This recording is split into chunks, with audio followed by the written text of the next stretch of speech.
Hold on a second. No one graduates until Security Guy Radio says so. Welcome to a Mr. Barnes, is my microphone on? Okay, good. I can hear. Welcome to a collegiate version of Security so Guy painful. Radio. I guess it is to some people. It is. With Chuck, Animal House Herald, and Paul. Tally ho, Bristow. Is there no university in jolly old England that rhymes with Bristow? The universities in jolly Well, of course, old England. one must rhyme with Yeah. Bristow, so we can, I don't think so. No? I'll have to do some research. All right. Cambridge. Paul, Cambridge, Bristow. Oh, that's a good point. No, Cambridge is my local university. Please, another story. Yes. You're not Irish, are you? No. Okay, well, then you shouldn't be Thank telling God. stories. You should not be telling stories. Do not accuse me of being Irish. Well, Paul, this is a first in our series of 5 debates with Webster University. Remember we talked about this? Yes. So Webster University contacted us several weeks ago and asked if we could have their students come on our show and debate their, I don't know if it's a white paper, your final paper, whatever it is, whatever makes sense, as part of their master's degrees in security management administration. Very impressive. Yes, it is. So next 5 weeks. I didn't even know there was a master's degree. I did not either, as a matter of fact. I mean, you hear about, like those University of Redlands courses and things like that we took at the police department. And I was very, very interested in this. And our friend Chris Silva is a fan of the show and listened and gave us a call. And the rest is history. It's very, very interesting. I'm very, very glad to have him on board. So we're going to talk to Mr. Chris Silva. Chris, where is your little introduction paper with all your acronyms on it there? I wanted to see that. I'm unprepared. Brian, do we have to start over because I can't find my Well, I remember paper? it was ILO and CBD and this, that, and the other. Here it is. All right. Thanks, Brian. Thanks for that little stall music there. You're welcome. All right. Chris Silva is a CPP MBA ILO, which ILO, that was it. ILO, that's right, which stands for Interloping Lazy Officer. Infrastructure Liaison Officer. Oh, that sounds better, actually. And he's also a professor of security management at Webster University. Now, this is what I found. Now, does everybody know what the other two are? Oh, probably not. No. A certified protection person. Isn't that what it is? Professional. Oh, professional. I'm sorry. Certifiable in my case. And a master's of business administration. Correct. See, my only acronym is JR for juniors. That's all. I don't know anything else about it. It's very distinguished. You wear it well. Hardly. All right. Junior, actually, that's good. Now, don't gonna start. start No calling letters, Junior please. from there. No letters. No emails. Carry on, Junior. All right. So I'm going to read this little thing about Webster University, and we're going to talk more with Chris about it. So I didn't know this, but Webster University, it's an American nonprofit private university. It's got its main headquarters in Webster Groves, Missouri. It's ranked 21st among regional universities according to the college and university rankings in the U.S., and it operates as an independent, non-denominational nonprofit in 60 cities and 148 countries. That's pretty remarkable. That is impressive. Yeah. That's very impressive. It offers undergraduate and graduate programs in a wide array of disciplines, including liberal arts, fine and performing arts, teacher education, business, and management. In 2014, the university enrolled about 22 students around the world who range from traditional college-age students to adult learners. They represent 50 U.S. states, and there are currently over 170,000 alumni and growing and involved in alumni community, connecting online, in person, and at worldwide events. So I thought that was really cool that they thought our show was kind of worth listening to and making part of their course. So, Chris, welcome to the show. Thank you. And tell us a little about your background and how you got into teaching and how we came across this idea to do the show. Well, started off in the U.S. Army all the way, and got out, had this GI Bill, went to college, studied criminal justice. My dad was a parole officer, thought I'd get into that field, never have. Ended up in private security here in L.A., and so I've got the street cred with you guys, having done that in every venue from aerospace and telecommunications to the studios. And but then I also, at the same time, had received a master's degree, and so I was approached by Webster to instruct at the Los Angeles campus there in El Segundo, and have been doing that for about the last 7 years. How does one get into that profession? Well, you've got to have the advanced degree, and So your MBA got you that yeah, far. Okay. and I'm not tooting my own horn, but that's what's required. Two. And thus, I also bring that relevant practical experience side in as well. Sure. Is that the only program that Webster has got of your type, or do they run that same program elsewhere? They do run that program elsewhere. Of course, given the each professor is given the latitude that they want, ergo security guard radio, that brings in relevancy to the coursework. Oh, interesting. So depending on the locale, there might be different relevancy in Chicago or New York or Hong Kong or something like that. Without a doubt, yeah. Is that unique to a college environment where the professors have that leeway to do that kind of thing? You call it relevance. That's a good term to use. Well, I've proven that I can give the standardized test. Now they trust me with my base of knowledge, and I get all my exams approved, and I go through the coursework with the director prior to implementing courses, and so it's all on the up and up. And given those parameters, I take it and add the realism that these students crave. What's some other stuff you've done? First of all, let's talk about how you got to get Security Guy Radio on the radar about that. Well, I've been a fan and reached out, and we were able to make this connection. And What's it's the gonna be nexus of the idea that kind of made you say, hey, you know what, our guy should come on that show? What kind of drove that genius in you to do that? I would say it's genius to come on our show, wouldn't you? Yes, absolutely. Or complete and utter Failure. failure. We'll see what happens. And I'm just glad that we had one fan out there. And I'm very he was grateful for listening. that. Besides my dog, yeah, that's great. to take the years of experience that you guys bring and bring these guys together so that you can inject that realism that to what it is they're studying. That was the nexus of it, and I think we're getting good results so far. Yeah, it's a great idea. What are some other practical applications you use in your classrooms to get them in the field and kind of do some real? I kind of look at it as being, a field trip in the police academy to the morgue and field trip to the shooting range. The academy's application or theory, and then the field's application, right? That's right. In the past, we've done security surveys at small venues that the students sourced. So everything from restaurants to insurance agencies, small businesses. No, what would you do? What would you do at an insurance agency? It's interesting. It was a storefront, and so they went in.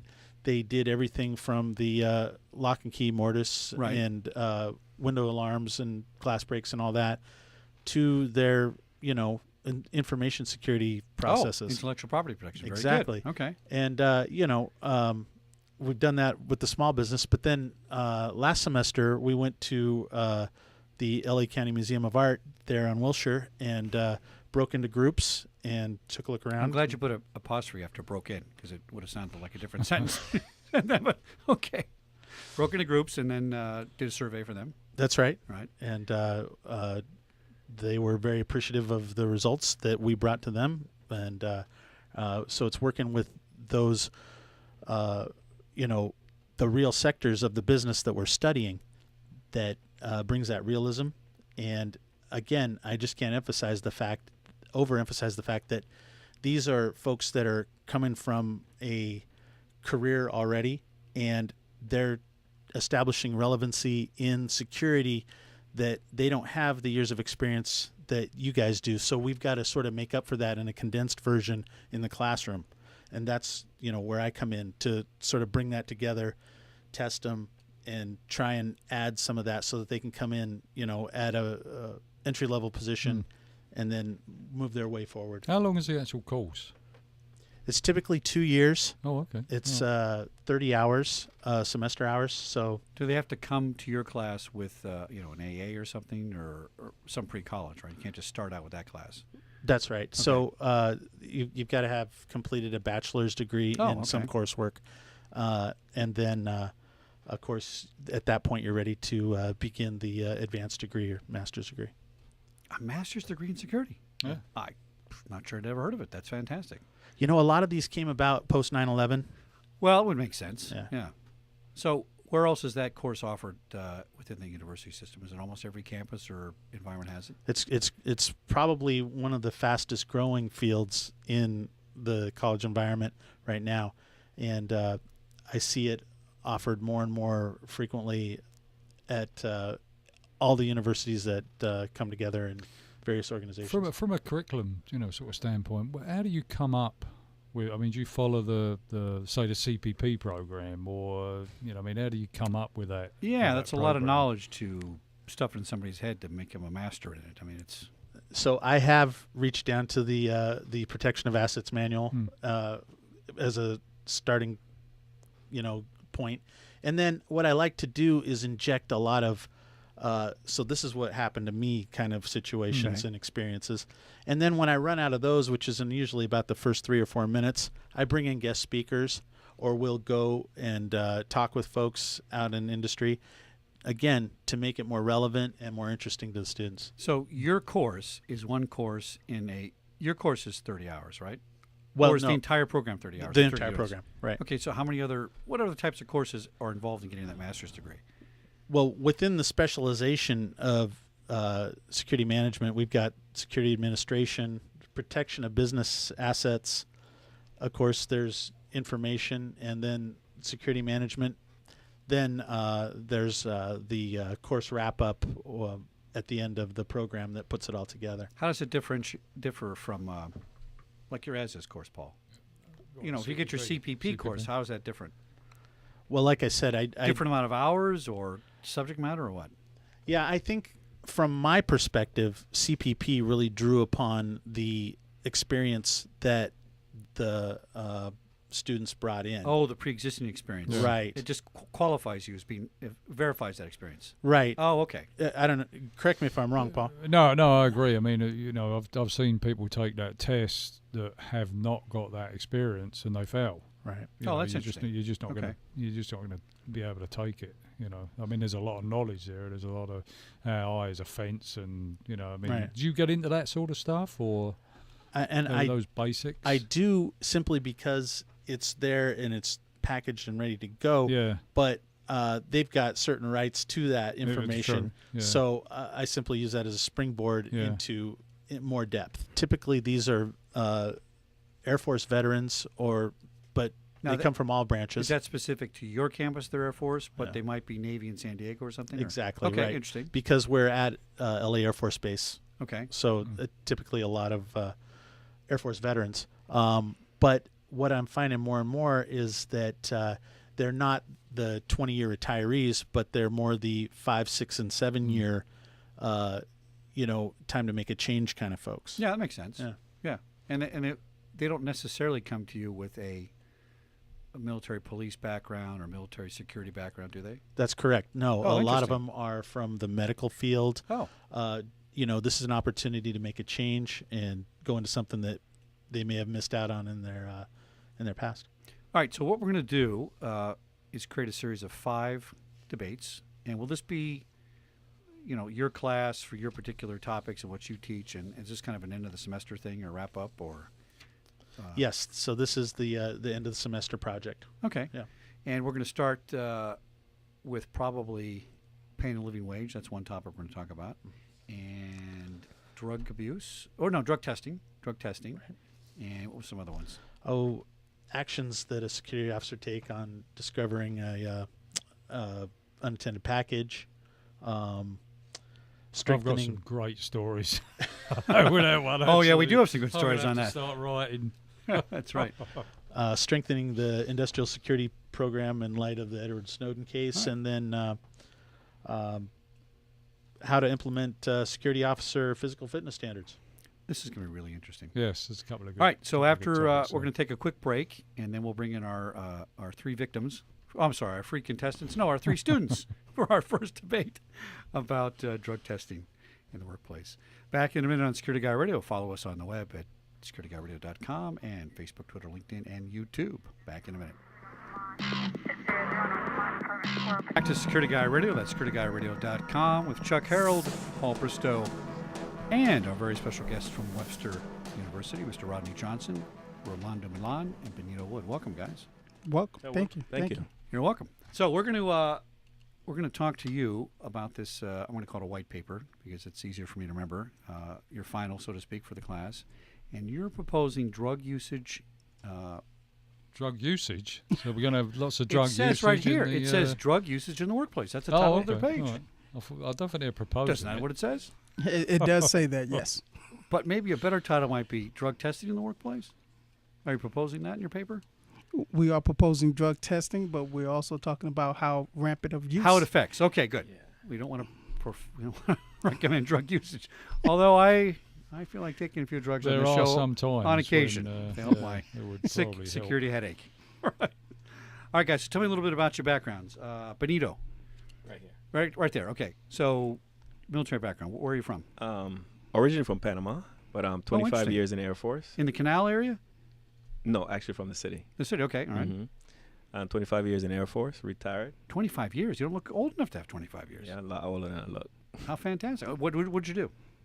I was medical logistics, Medical logistics. Yes. Well, like, delivering supplies and everything. Oh, We that's got very everything interesting. from pencils to portable hospitals and all that stuff. everything. Oh, very interesting. Yes. That's kind of a dangerous job, actually. You're on the front with that. You're not fixing a Band-Aid in Encino. You're doing it out in the field, right? Yes, but no. They'll never put the hospital right up front. Oh, You because gotta you're remember that. because Yeah. you're Air Force. That's right. Yes. It's coffee, Absolutely. 9 to 5, flying the airplane. I forgot about that. Yeah. I like those Navy guys on the front line. I know. Not at all. Rolando, tell me what's your background. Yes, sir. I'm actually from the Philippines. Served the Navy for 22 years. Wow. What did you do in the Navy? I was a storekeeper. We deal with supplies. Okay. The And PX, as they call it. Right now, I'm a fully retired, Good for the- you. enjoying my retirement. Maybe you may ask me what I'm doing in school. I was just going to Oh, say, what that are you you're doing in school? enjoying yourself. I like the way he You're jumps in doing- with his own questions. It makes my job so much easier. I'm just trying to challenge myself. If I still can do it. Okay, that's good. That's a great idea. It's a great idea. And Rodney, I forgot to ask you. No, Benito, I forgot to ask you. What made you want to take this course? What motivated you? Well, I'm a medical facilities manager at the clinic at the Air Force. Okay. So one of the things that I looked at was all the curriculums, and I realized that security kind of went hand in hand in what I do. Makes sense, yeah. So that's Procuring drugs, keeping things safe, and well, stuff. actually, like I said, I'm a facilities manager now, so I'm in charge of everything inside the clinic. Oh, so you're in charge of the access control. I see. and- Yeah, okay. Yes. Interesting. So it Okay. ties in. All right. Oh, that's Yeah, perfect. Big Yes. time. A Yeah. lot of people in facilities are in charge of managing security, I haven't got a clue. and they what don't know they're a damn doing. thing Yeah. about it. Yeah, yeah. They can fix your air conditioning, but the guard, they don't get it. So that's. I'm that's sorry brilliant. about that. All those facility managers out there, Well, but we- it's the truth. Well, I can say that because I was both, so I can say it with authority. All right, Rodney. You're Yes, up sir. next. Name, I've- rank, serial number, please. I've retired after 25 years in the Air Force Reserves. I currently work as a warehouse manager at the clinic. In fact, Benito and I work together. Oh, interesting. Okay. Also did medical logistics, and that's what I do as well. Now, tell me the difference between being in the reserve for 25 years and being regular, because I know some people in the reserve that it's not. I was surprised to find that it's a lot more commitment than people realize. It's It is. not like one, hey, let's go play soldier once every Sunday a month. It's, there's a lot of time involved in it. It's very compact training, so Right, you don't right. get the everyday hands-on type thing. So it's a lot you have to remember over a short period of time. What made you want to do this course? It was the same thing. Far as I'm using this more of a platform to going over to cybersecurity because I have a little IT background as well. Oh, so good. I figured the more I know, the better off I am. Yeah, excellent. Well, thank you all for your service. Thank you. I did not go. It's my pleasure. My uncle's back to World War One and then World War II, Navy. One uncle in the Air Force who was in the fail-safe and astronaut program. I'm the only one that didn't go in the service because it would have been court-martialed in the first week. 'Cause they don't like people to tell me what to do. So I knew my limitations, and I joined the police department instead, where I could tell people what to do. So that's how it all worked out. See, so there's service from the police point of view. But thank you very much. I do appreciate your service. All right, so your white paper, again, it's titled Drug Usage and the Workplace. So let's tell us what the inspiration was for this. How'd you guys come up with it? And with that microphone you're sharing, you can kind of pull it towards you if you want to speak. It's not too bad to adjust it. So So, well, give that to you, Benito. What did you guys come up with collectively? Why'd you pick on this? One of the things we thought about was there's a lot of news of different states and cities trying to legalize marijuana. Oh, yeah. So we thought about it. It kind of relates to they're trying to relate to alcohol. Right. So alcohol abuse, drug abuse. Well, we have a lot of companies that have to deal with this now. So how do we do this? So we do it better drug testing. Testing before, during employment, and actually coming up with programs. Well, it's a good thing to think about. In L.A., Paul, you might know these numbers because we were approached by a couple marijuana clinics in the guard business to do work for, remember? And they wanted to pay a lot of money for guards. Oh, yeah. And we wouldn't have anything to do with it. I think legally there's only supposed to be 200 licensed clinics in L.A., and now there's 1,600. And a year ago, we're shutting them all down. And guess what? They grew. They just keep exponentially growing. It's remarkable. Tax dollars. It's crazy, right? It's all about tax dollars. So what we get in the contract guard business is I go out to one of my clients. I won't say the location because the guy that runs it's a friend of mine. I don't embarrass him too much. And I'm the VP, so I'm doing a site check. Hey, how you doing, man? Fine. What's going on? How come the guard shack smells like marijuana? I don't know what you're talking about. Well, I do, because I'm a drug recognition expert, and it smells like a pot farm in here. What's going on? Like, long story short, the guy finally cops to it, and he was smoking on duty in the guard shack. Wow. Guess what, pal? You're fired. What does he do? He pops up with an attorney in my office 2 days later. Mr. Harold, my client has a note from his doctor that says he's allowed to have marijuana. It's medicinal purposes. That's fabulous, lady. Do you look at the very bottom of the small print that says, you are impaired. You cannot operate machinery. Absolutely. You're not in control Actually, of your it's faculties. not small print. Well, in this one it was fairly That's small. pretty big. Well, but I mean, yeah, you're right. But I mean, it's like I've pointed it out to a couple of people. I guess I told this guy, I guess you're not paying your attorney enough per word to read because it says right there.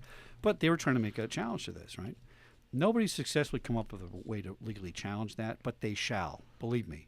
You can sue a grilled cheese sandwich in California and win, okay?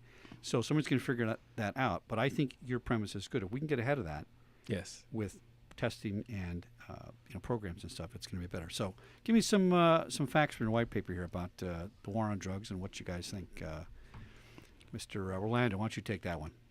What do you think about that? It's about Move that microphone over. So it's a low-budget operation. We only got 3 mics, so you got to move it around.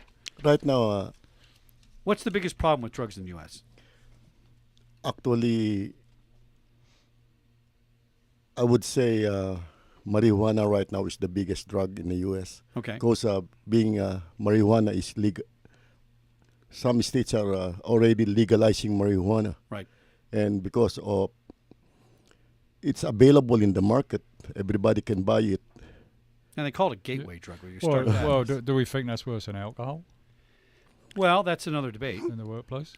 Um, And I actually think alcohol is worse than any of the drugs we're talking about. Well, the problem with- because you can't test for it, a day later. no, but you Doesn't turn can up anywhere. you can go to the bathroom and it's out of your system. And THC is not out of your system a day later. It's in there a week.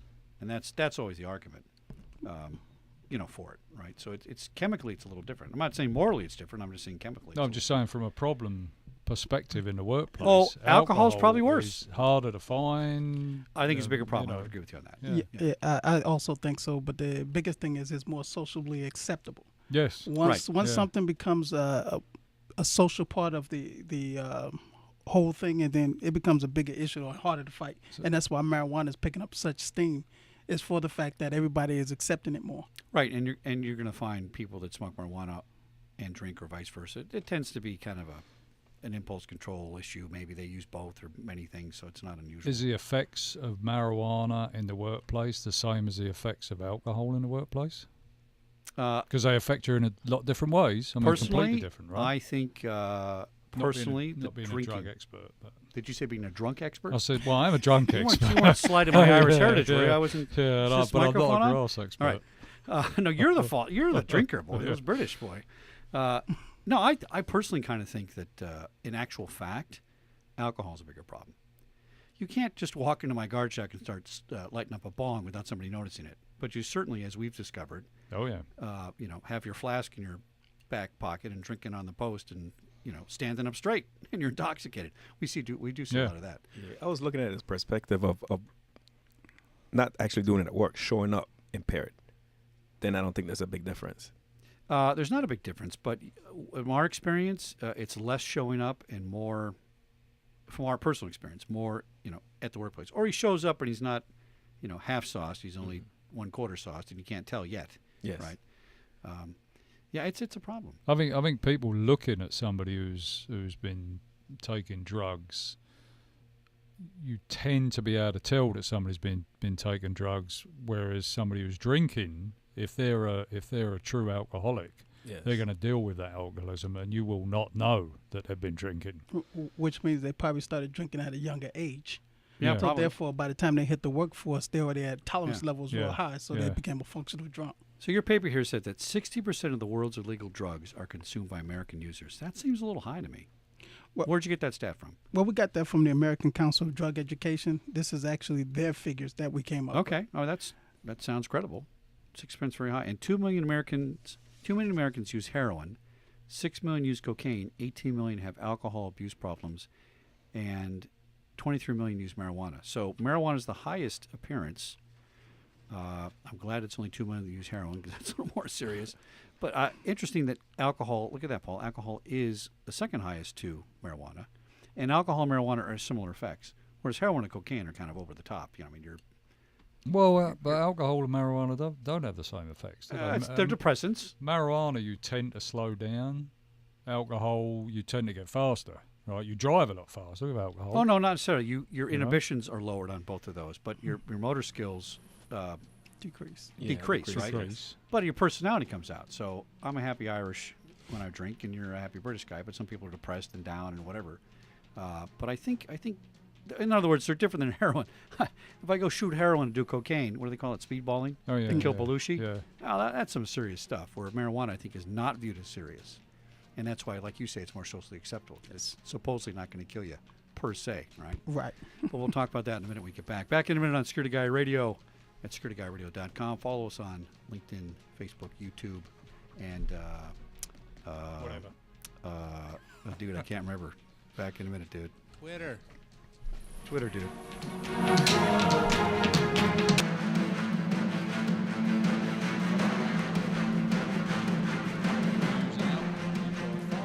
Welcome back to Security Guy Radio. That's securityguyradio.com. Wait a minute, I gotta get my glasses on here. Follow us on Well, does Facebook. it stop you speaking if you ain't got your glasses? Well, all this talk about marijuana has impaired me. I have a contact high, apparently. Welcome back to Security Guy Radio, where we're here with our special guest from Webster University, and we're continuing our first discussion in a series of 5 about different aspects of security in the workplace. And this is all part of your master's degree you're going to get. I'm That's very impressed you correct. guys are Yes, getting a yes. master's Yeah. degree. That's totally cool. Totally cool. All right, so we kind of left off with talking about the stats on drug use, and most users are either alcohol or marijuana in the United States, and marijuana exceeds alcohol use. 23 million people as opposed to 18, and I suspect there's some crossover use in there. Now, another thing you wrote in here is of all drug users, 74.8% are employed and active in the workplace. Break that out for me. So, at any one time, 75% of the workforce is stoned, impaired, or Yeah, what does or that mean? Will be, or what do you mean? Under the influence. You're saying that at any one time today, 75% of our workforce is under the influence to some degree, or does that mean that 75% of the people that work can be impaired, or might be impaired, or are users? What do you mean by that? I look at it more towards their users. Yes. They're users. Okay. Yes. So you know what? I think that's So, probably accurate. yeah. Yes. I mean, who didn't use drugs at the studios? I That's mean, true. all the way up the chain, right? Even in schools. All right, so you're saying that you got 100% people that work, 75% of them drink, smoke marijuana, take drugs, whatever they're doing. Well, yeah. Does this includes all drugs? All drugs. Alcohol. All drugs, yes. Okay. Yeah, Alright. okay. Yeah. That I makes think sense. one of the important stats that they left out, or part of the stat, is the fact that we're not talking about prescription. We're talking about people who's still on This is all illegal stuff. Yeah. Yes, this is Okay. all illegal. Boy, This- prescription, that's a whole new, whole new ball Oh, game. whole yeah. new thing Yes. to it. Yeah, absolutely. Let's see. Now, this means you say that 12.9 million individuals actively use drugs in the workplace, according to OSHA.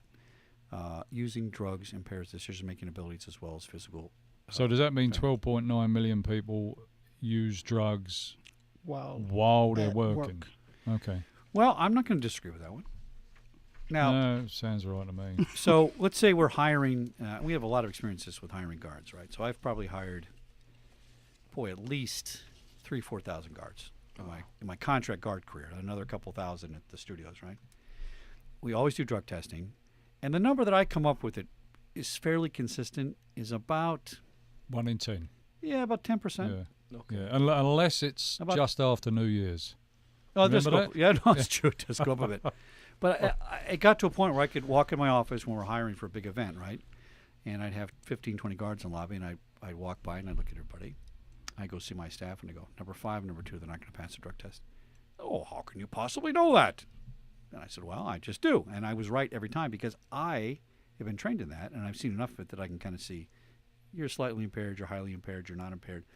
You know, if it looks like your grandmother and talks like your grandmother, walks like your grandmother, it's your grandmother. If you look like a drug addict, act like a drug addict, talk like a drug addict, you're a drug addict. I mean, it's not, Plus the fact they were all standing there with a marijuana certificate. So that sort of gave a clue. You didn't have to be Sherlock Holmes, right? but 10% of them would fail, and they'd fail for, surprisingly, not. Probably the majority was failing for marijuana, but we also got opiates. We Yeah, also had a got couple. Yeah. what's the other one? Opiates, barbiturates. Yeah. In this day and age, speed really? Wow. Who's Yeah. taking Yeah. speed? Very interesting. And this panel we did tested for about 5 of them. So the other thing you cited was that 20% of American workers who die at work have a positive result when tested for drugs. I think that's true. That's a good one. All right.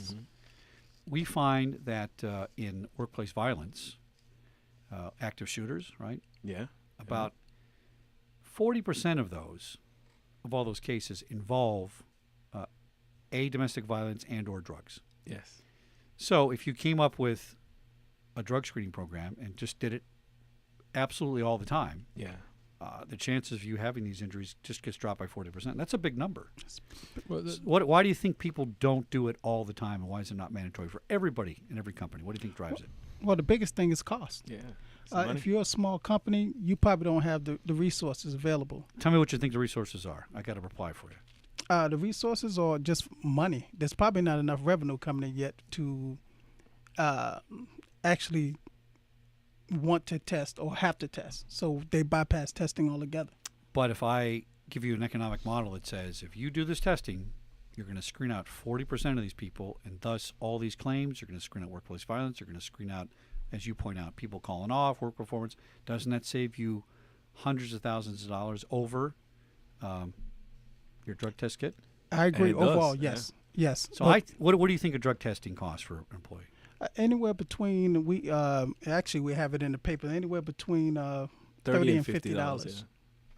so I think you're wrong. Would you be surprised if I told you that there's an FDA-approved drug test cup that tests 5 to 10 panels, depending on which one you buy, that costs between, I haven't bought one for a few years, $10 to under $15, $10 to $15 per test, per cup. Per test, yeah. Yeah. So that's available, and I think most people know it's available. So I'm going to Well, say, that's the question. Do most people know it's available? Yeah, that's the thing. That's just a note I was just making. even I doing would our- say, should they? Yeah, I mean, even doing our research, that didn't show up. yeah, I guess if you want to do it, you seek out the information. Yes. Right. But some of that stuff is so accurate now. I mean, the stuff you buy at CVS pharmacy, right? It's accurate. So I'm not sure cost drives I don't that think it issue. is. Because here's my argument to you: if you're saying, and I'm going to take this on your face value, that 75% of the people employed in the workplace have some sort of drug use issue.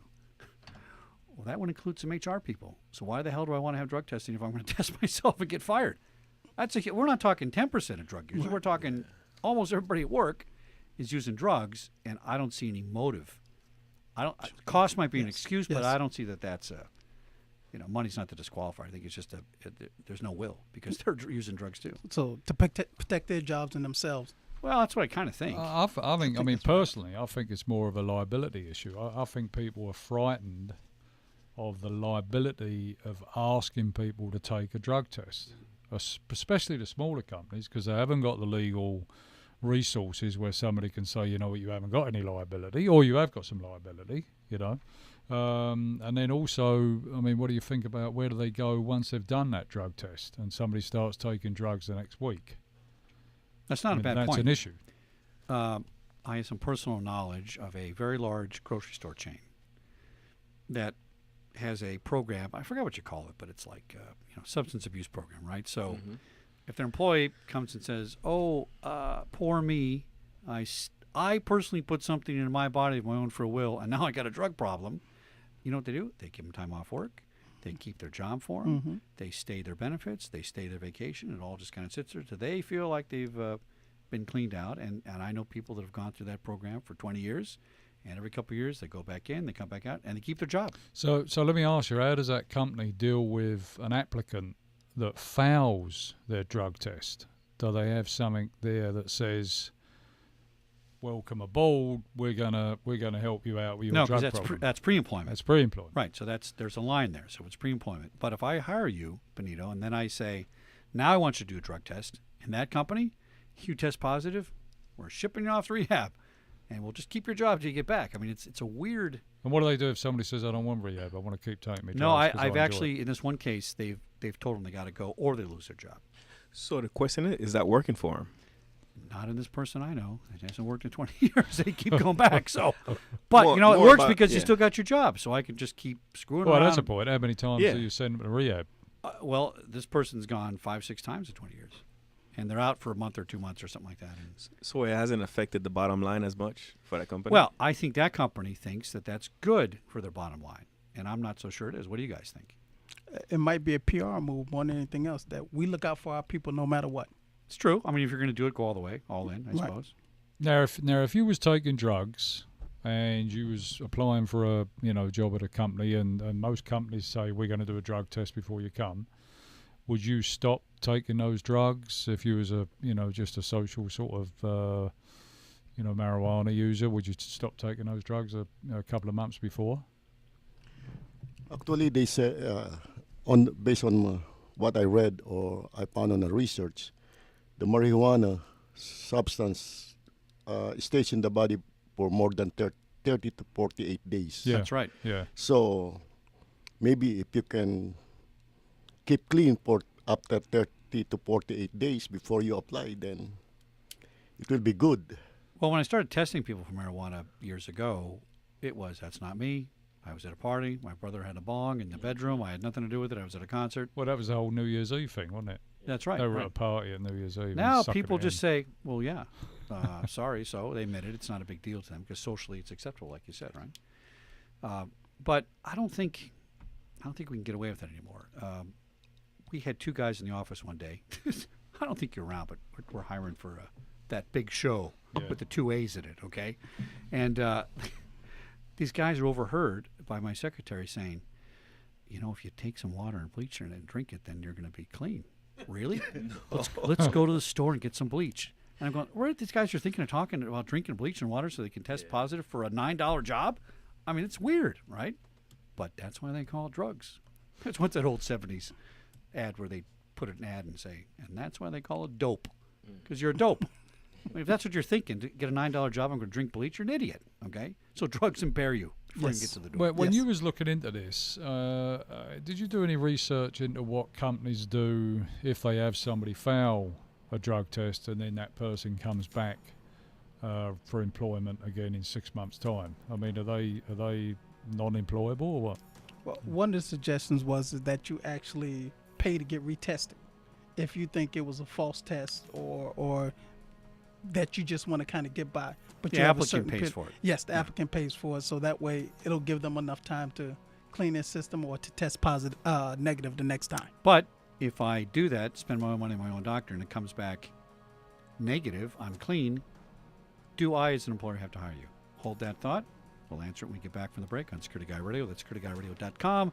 Follow us on Facebook, Twitter, LinkedIn, and YouTube.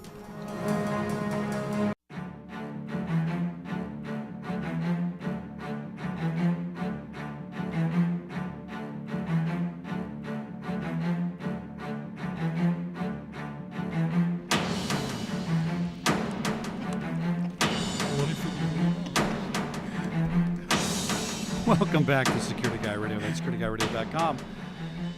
Follow us on the Facebook, the Twitter, the LinkedIn, and the YouTube. Back with our continuing series with Webster University, talking with Mr. Rodney Johnson, Mr. Rolando Milan, and Mr. Benito Wood. All, what I call you guys veterans, is that the proper term? Yes. Yes. Veterans, Yes. right? Yeah. Retired, technically. That's not the right term. Just, We are retired. We are retired. you from- are retired. Yes. Okay. All right. Excellent. And again, thank you for your service. We're talking about drug usage in the workplace and this white paper they've written for the university to help them pass their master's degree in security management. I'm very impressed by that. So we kind of left off with this whole thing about, like if I got 10% in my workforce that are positive for drugs in the security industry, what other, we're talking about the break, what other industries might be higher appearances. I'm not sure we're going to be able to get a handle on that, but Paul, you brought up a great point about drug testing. So companies have a couple things. Pre-employment drug testing. And usually that involves notice you're going to be drug tested. Usually you put it in the proposition in the ad. Believe it or not, when I put that in the ads, it says you will be drug tested in big red letters. People still come in and fail. I don't know. Probably because they're on drugs, right? Yeah. They didn't read it. Impaired, And there's the proof right there. Then you have post-employment. You have for-cause testing or random testing. Now, I think, I don't know how to describe it to you. If you have random, you better do it. Right? But why take the first drug test in the first place? But random really can't be random. It's got to be, if you say every year in January 3rd we're going to give you a test, that's notice. They'll just pass it because they'll, clean themselves up. If it's for cause, if I have to wait to test you because I think you're stoned, I'm way too late. You've probably already caused a problem. You might get injured. So this is a tough question. What did you guys find in your research about, for cause testing versus random testing? What was more effective? What worked? What didn't work? Anything? Perhaps nothing. We can move on to the next subject just in case you hadn't researched that. We really didn't, but just going with experience, basically, random test is a good deterrent, but it doesn't work for everybody, depending on what the industry is and what position you're in. Well, and then how do you administrate it fairly? Are you testing the janitors only and not the executives? And it's just it's a and tough it should one. be everybody. If you make it for everyone, basically is available for the testing, and then you actually do it, it becomes a deterrent. But like you said, once you get hired and you haven't been tested for 20, 30 years, you're really not concerned with it. Yeah. It should be universal from top to bottom. I agree with you, and for cause is good because if we have things like you got in a car accident, we're going to test you. I don't know, your license expired, we're going to test you. If you set up your policies that for cause includes a lot of things, then I think you're okay. And by the way, wouldn't you catch more people that way? Oh, yeah. I mean, when I got a notice from the DMV that somebody's license was expired, drug test, and the union got on my back, you can't do that. That's un-American and anti-this. Okay, whatever, dude. You got your license pulled because, oh, look at that.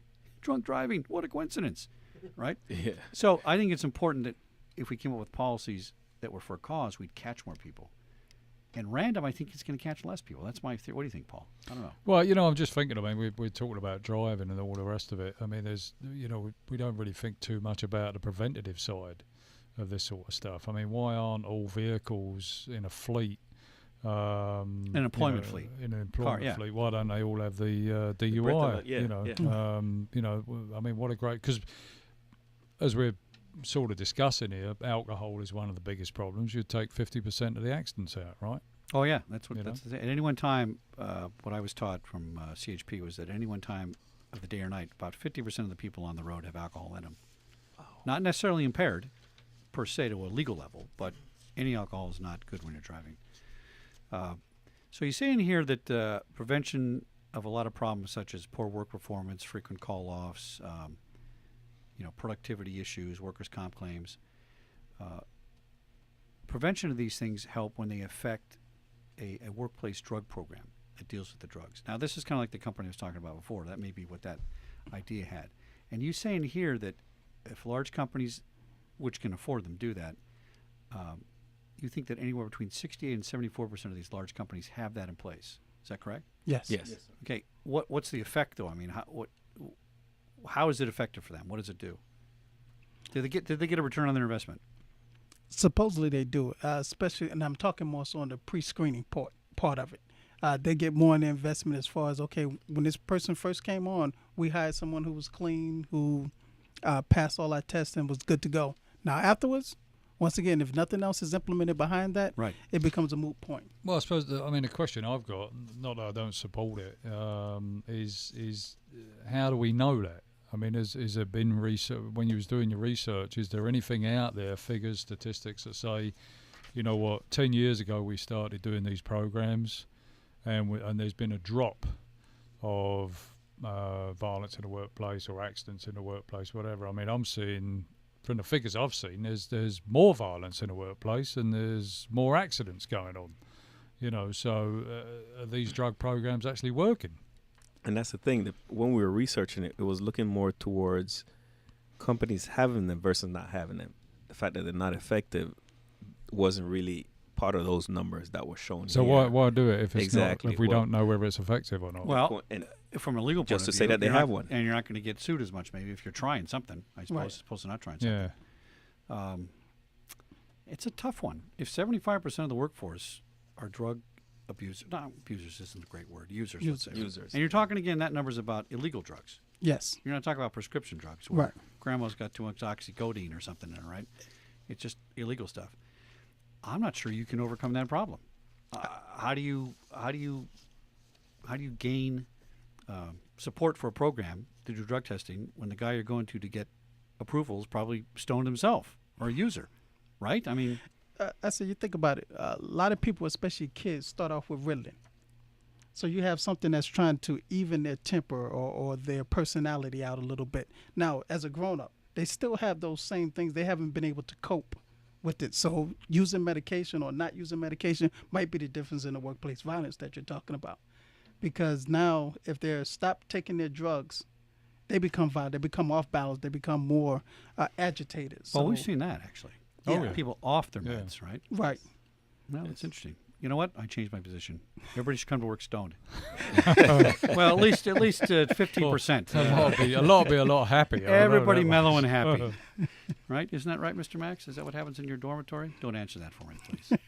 Mr. Max is our special Well, in-studio technician today. I do go back to this now. I mean, I haven't seen, and I've researched this stuff, and again, I'm fully in favour of doing drug testing and all the rest of it. I should be random every month, whatever. But is there justification for it? Where are the statistics to say there's been a drop in the last 10 years since everybody's been doing these drug tests?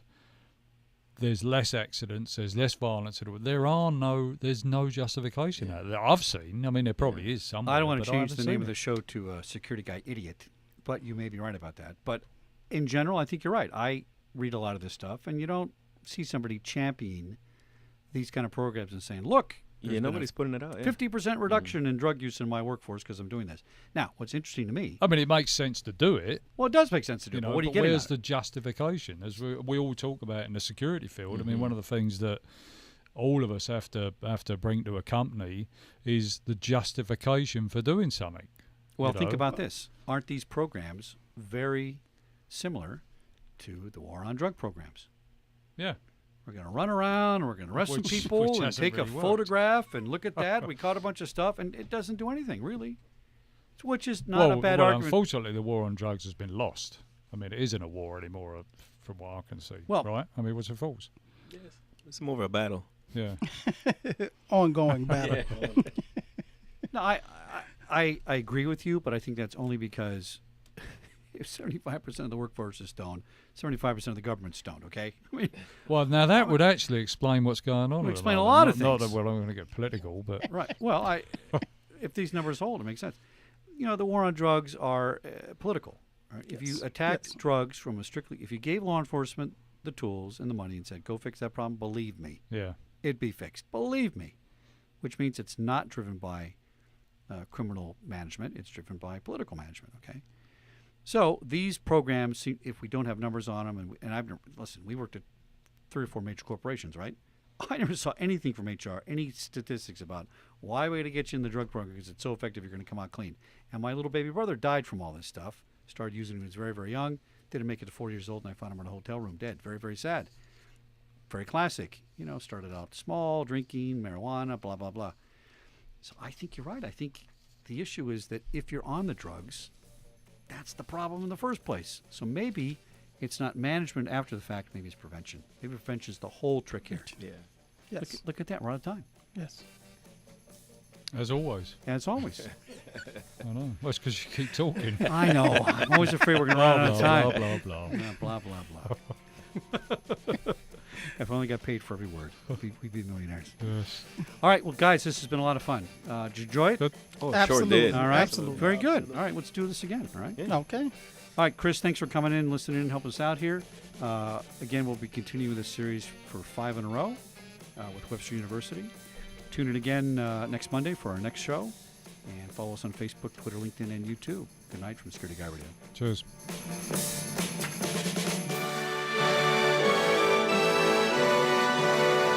Hold on a second.